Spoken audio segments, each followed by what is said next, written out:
Mirand V, Arizona, 1966, is one of the most influential criminal law cases in American history. It established the requirement that police officers inform suspects of their constitutional rights before conducting a custodial interrogation. These protections, now known as Miranda rights, include the right to remain silent, that anything a person says may be used against them in court, and the right to have an attorney present during questioning. If they cannot afford an attorney, one will be appointed for them.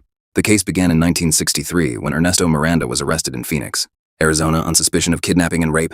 Police questioned him for approximately 2 hours while he was in custody. During the interrogation, Miranda confessed and signed a written statement. However, officers never informed him that he had the right to remain silent or the right to consult with an attorney before or during questioning. His confession was later used as evidence to convict him. Miranda appealed his conviction, arguing that his Fifth Amendment right against self-incrimination and his Sixth Amendment right to counsel had been violated.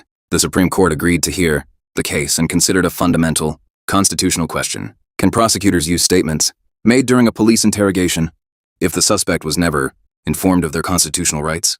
In a 5-4 decision, Chief Justice Earl Warren wrote the majority opinion.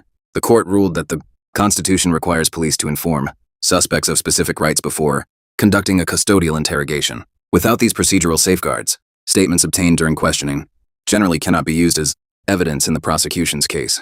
The court emphasized that these warnings are necessary to protect the Fifth Amendment privilege against self-incrimination and to ensure that any waiver of those rights is made knowingly and voluntarily. 4 justices dissented, arguing that the decision imposed unnecessary restrictions on law enforcement and could make it more difficult to investigate crimes.